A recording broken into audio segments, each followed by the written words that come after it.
अस्सलाम वालेकुम, मैं हूं आबिद अंदलीब। आज की जो मीडिया की हलचल थी उसमें से एक बहुत बड़ी खबर शायद आप लोगों ने इग्नोर कर दी। बिल आखिर शहबाज शरीफ ने जनरल बाजवा को और पूरी पाक फौज को, आईएसआई को एक बहुत बड़ा तोहफा और एक बहुत बड़ा सरप्राइज दिया है। आगे वो तमाम लोग जो हमेशा आईएसआई की पीठ में खंजर घूमते रहे, आज एक ऐसा किरदार भी शहबाज शरीफ के साथ देखने को मिला जो डॉन लीक्स का रूए रवां था। मैं आपको शॉर्टली बताऊंगा कि ये क्या कैरेक्टर था, किस तरह से इसको सेक किया गया था और उस वक्त जो कैरेक्टर था, जो इसने उस वक्त आईएसआई और पाक फौज की पीठ में जो खंजर घोंपा था, उसके असरात आज तक हमारे ये जो इदारे इनके ऊपर से वो टेग नहीं उतर सका। और दूसरे हिस्से में हम बात करेंगे, इल्ताफ हुसैन पार्ट 2 रिपीट हो रहा है पूरे पाकिस्तान में। पाकिस्तानी कौम को ये भी मुबारक हो कि अब एक रिमोट कंट्रोल काबीना बनेगी जो लंदन से ऑपरेट करेगी, जिसका अंदिया आज दे दिया आपके मुंतखब वज़ीर आज़म जनाब शहबाज शरीफ साहब ने। पहले ब्रीफली मैं आपको बता देता हूँ कि क्या हुआ था 2016 में।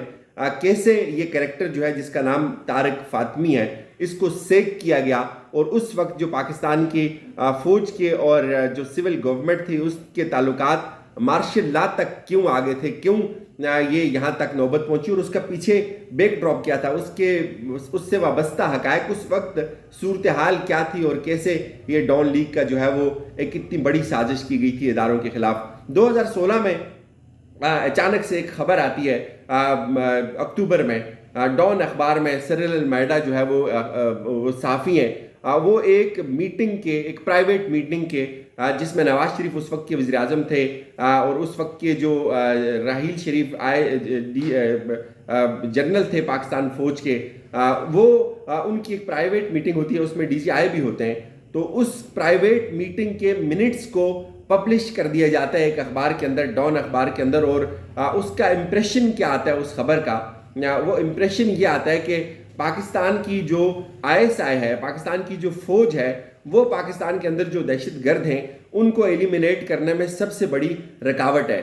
यानी कि उस वक्त की जो गवर्नमेंट है नवाज शरीफ की, वो हुकूमत तो ये चाहती है कि दहशतगर्दों के ठिकानों को ख़त्म किया जाए, लेकिन ये जो आईएसआई है और फौज है वो ये नहीं चाहती। उस खबर का इम्प्रेशन था।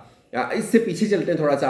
अगर आप अक्टूबर से जो है वो सितंबर के महीने में चले जाएं तो उस वक्त पाकिस्तान के और जो भारत का जो क्लेश था वो बहुत अरूज पे था। भारत पाकिस्तान को धमकियां दे रहा था कि हम सर्जिकल स्ट्राइक करेंगे और 18 सितंबर को एक सर्जिकल स्ट्राइक का उन्होंने एक बहुत बड़ा ड्रामा रचाया और फिर उसके ऊपर बहुत ज़्यादा रद्द अमल आया। पूरी दुनिया ने उसके ऊपर जो है वो अपना दिया।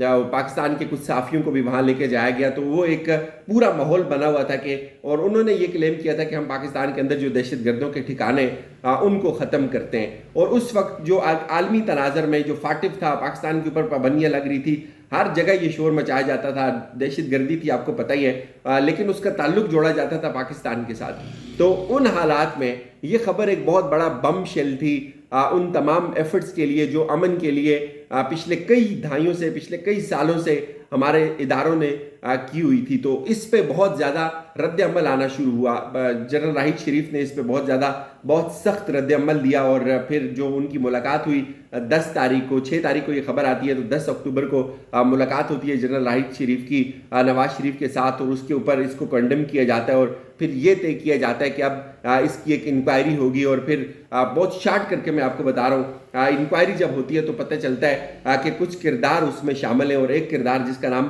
तारिक फातमी है। तारिक फातमी कौन था? ये नवाज शरीफ का बड़ा करीबी आदमी था जो फॉरेन अफेयर्स के ऊपर जो ब्रीफिंग होती थी ये देता था। असिस्टेंट था फॉरेन अफेयर्स का नवाज शरीफ की काबीना के अंदर और फुल इसको प्रोटोकॉल मिला हुआ था। तो इसके ऊपर और जो परवेज रशीद होते हैं उनके ऊपर जो है ये मुद्दा डाला जाता है और इनको सेक किया जाता है। पहले परवेज रशीद को सेक किया जाता है, फिर इनको सेक किया जाता है, एक और राव तहसीन होते हैं उनको सेक किया जाता है। लेकिन वो जब इंक्वायरी पब्लिश होती है उसके 5-6 पॉइंट्स होते हैं तो उसमें एक इनका भी जिक्र होता है। तो उसको उस वक्त के जो डीजी ISPR होते हैं मेजर जनरल आसिफ गफूर, उसको वो रिजेक्ट कर देते हैं। ट्वीट आता है बाज़ाब्ता ISPR की जानिब से कि ये जो इंक्वायरी है ये इनकम्प्लीट है, इसको हम रिजेक्ट करते हैं। तो एक बहुत बड़ा भूचाल पैदा होता है और फिर बीच में कुछ लोग पढ़ते हैं, उस टेंशन को जो है वो ख़त्म किया जाता है। लेकिन उसका इम्पेक्ट आज तक हिंदुस्तान उसको यूज़ करता है कि एक प्राइवेट मीटिंग हुई जिसमें ये चीज़, ये जो क्लेश हुआ सिविल और मिलिट्री जो लीडरशिप है उसके दरमियान,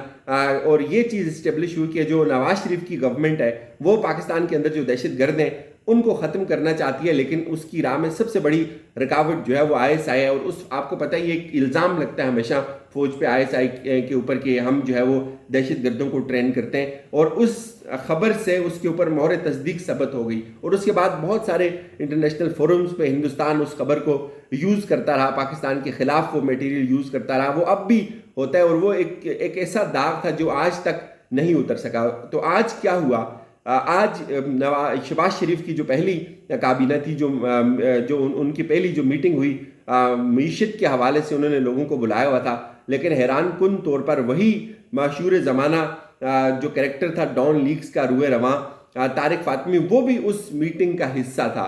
तो इस पे बहुत ज़्यादा तशवीश हुई कुछ नून लीग के लोगों को भी कि ये क्या हो रहा है, अभी तो आज पहला दिन है, आज ही आपने जो है वो उस डॉन लीग के उस कैरेक्टर को यहाँ लाकर बिठा दिया। तो ये एक मैसेज है, मैसेज बड़ा क्लियर है। जब ये क्लियर कैसे हुआ, ये क्लियर यूँ हुआ कि आप जब शहबाज शरीफ ने ये कहा कि काबीना जो है वो नवाज शरीफ की मर्ज़ी से बनेगी, तो हमें बहुत अच्छे से याद है नवाज शरीफ के दिल में कितनी मोहब्बत है फ़ौज के लिए। अभी कुछ माह पहले की बात है, यहाँ वो तकरीर करते थे बाहर से बैठ कर के, मैं अगर हमें कुछ हुआ तो ये लोग ज़िम्मेदार होंगे, नाम लेके कहा जाता था। फिर वो जो डॉन लीग्स थी वो सबके सामने, तो उनकी एक पूरी हिस्ट्री है फ़ौज के साथ जो उनका ताल्लुक़ रहा हुआ है। अब ये नवाज शरीफ के बड़े जो है वो प्यारे बच्चे हैं, नवाज शरीफ की इमा पर ही इनको शहबाज शरीफ ने आज शामिल किया, और आगे आइंदा आपको ये नज़र आएंगे। लेकिन मैं इसको फ़ौज कम अज़ कम नहीं भूल सकती कि ये वो लोग हैं जो फ़ौज के लिए पूरे आलमी सतह पर, आलमी मंजरनामे पे हजीमत का सबब बने थे, और आज तक वो एक जो धब्बा लगा हुआ है वो अटैच है। और उस प्राइवेट मीटिंग के मिनट्स पब्लिक कर दिए गए थे, उसको एक खबर बनाकर पेश किया गया था, और उसका इम्प्रेशन मैंने आपको बता दिया, और ये बहुत संगीन था। आज मुबारक हो वो साथ थे शहबाज शरीफ के, और हालांकि वो मीटिंग जो थी वो मीशत के हवाले से थी, इकॉनमी के हवाले से थी, और उनका कोई एक्सपीरियंस नहीं है इकॉनमी पे, लेकिन इम्प्रेशन उन्होंने दे दिया कि भाई हम यहाँ से इसको चलाएंगे। और हैरान कुन बात यह भी है कि पाकिस्तान की काबीना कौन सिलेक्ट करेगा, कौन मुंतखब करेगा, कौन लोगों को वजारतें देगा, और उसका क्या असूल होगा, किस असूल पे वजारतें दी जाएंगी, वो नवाज शरीफ देगा। वो ऐसा शख्स जो पाकिस्तान की जो कानून की बाउंड्रीज हैं उससे ही बाहर निकल गया, जो कन्विक्टेड है, जिसने यहाँ सज़ा पूरी करनी थी, यहाँ से वो पूरे सिस्टम को फ्रॉड करके चूना लगा के इसकी सरहदों से ही बाहर निकल गया, और वो बाहर बैठ कर इस मुल्क के निज़ाम को ऑपरेट करेगा, इस मुल्क की इकॉनमी को ऑपरेट करेगा, इस मुल्क की जो फॉरेन पॉलिसी है उसको ऑपरेट करेगा, और इस मुल्क के जो रियासती ज़माम कार है उसका नज़्म नस्क चलाने के लिए अपनी मर्जी के अपने बंदे जो है वो इसके ऊपर प्लान करेगा। जाहिर है अब उसको तो ये फ्री हैंड मिल गया है, और आपको पता है ये उसकी इमा से तो बाहर नहीं निकल सकते शहबाज शरीफ। ये भी एक पूरी इसकी भी एक हिस्ट्री है। तो यूं अब एक वक्त था, हमें याद आता था वो इल्ताफ़ हुसैन का एक चैप्टर। इल्ताफ़ हुसैन लंदन से बैठ के कराची को कंट्रोल करते थे, और अब नवाज शरीफ लंदन से बैठ के पूरे पाकिस्तान को कंट्रोल करेंगे। ये सूरत हाल है। अल्लाह रहम करे पाकिस्तान के ऊपर कि कैसे कन्विक्टेड लोग, मुजरम लोग इस मुल्क को चलाएंगे, और इस मुल्क को चलाने के लिए अपनी टीमें तश्कील देंगे, और टीमें आपको आज नज़र आ गई उसकी पहली झलक। ख्याल